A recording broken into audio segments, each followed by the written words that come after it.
Alright guys, we finally set up the full tent. It took us a while to set up the Annex. We have never set it up before, but this is what you get when you get a Guana equipment rooftop tent. This is the Wanaka tent that we're rocking. Take a look at this. So the Annex is supposed to be an extra room. You can use it as a changing room. You can use it as storage if you're trying to store your gear. We're just kind of using this more just to hang out, keep the bugs out. We have Maggie out there, we have her bed, we have our chairs and our ice chest in there. It's pretty big. I mean, if you're going out on a camp trip and you're trying to sleep extra people, I mean, technically the rooftop tent can sleep 3 on top, and you can sleep 2 on the bottom, but I mean, I like my space, so two top is max for us, you know, 2 top, and you'll have plenty of room, as you can see.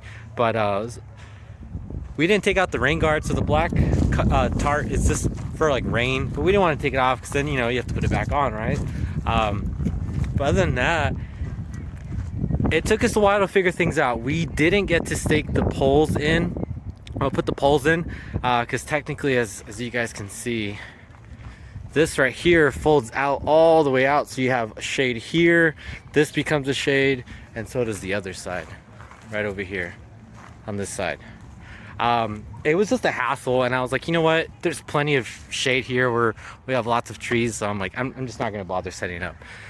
Would I personally use this more often? Quite frankly, guys, I probably wouldn't use it as much, simply because it's just 2 of us and I wouldn't use the extra room, but it's handy. I mean, Maggie's in there, you can't even see, but she's in there right now. I mean, if you're gonna eat, if you're trying to change, you know, you can fold it down. It's pretty cool, I guess. Let's see, let's go on in. Excuse me, Maggie. So, hey.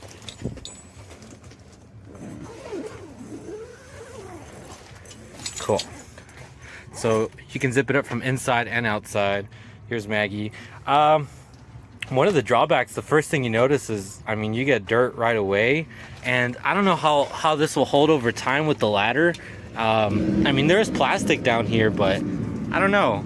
Is it going to be an issue? Is it going to rip through? Yeah, I mean, it just got dirty right away. But let's go on up inside, upstairs. So this is the upstairs. These are the zippers where you can zip up.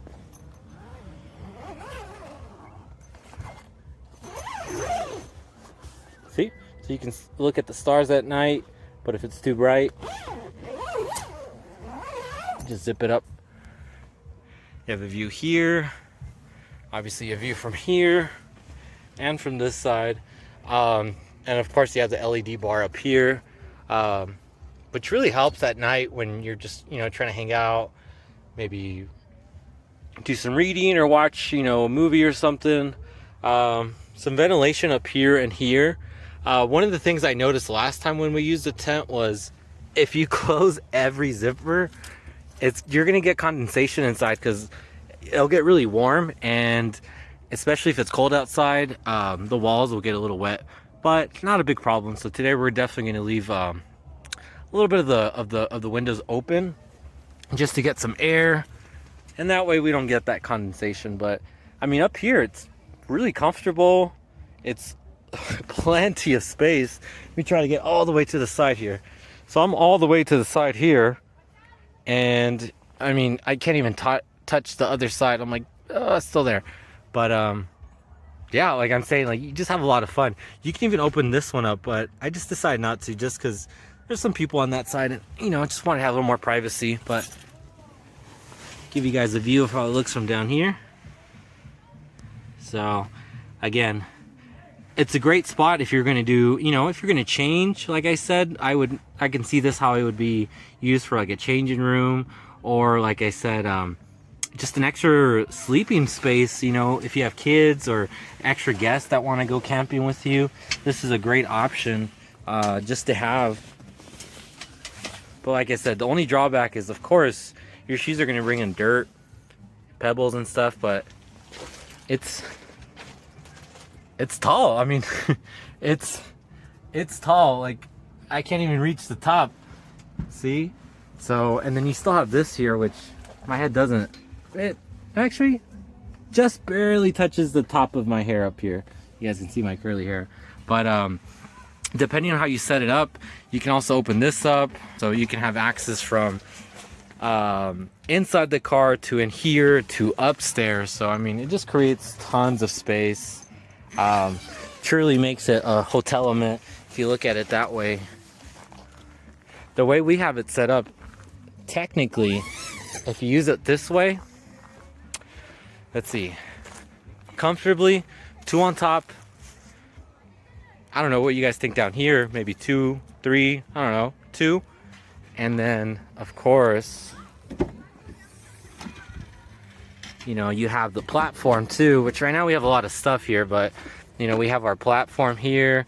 I just have a cover because Maggie she sheds a lot.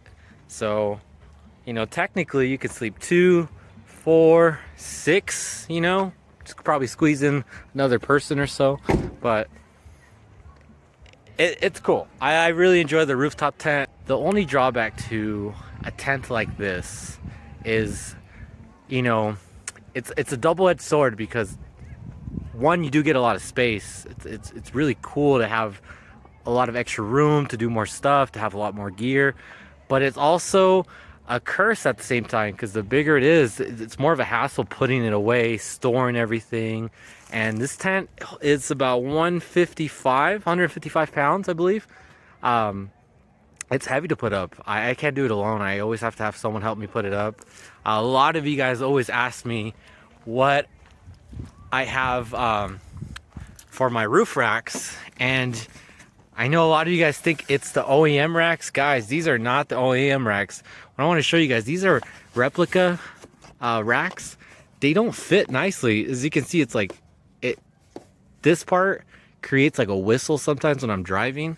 This one's a little better, but I know they look exactly like the OEM bars, but that's just how it's set up.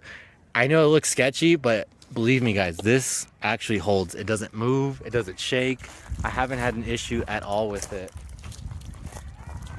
They actually hold up really good. They're really affordable. I spent about 120 on these on Amazon, and guys, I only got them because I got the rooftop tent and I was excited.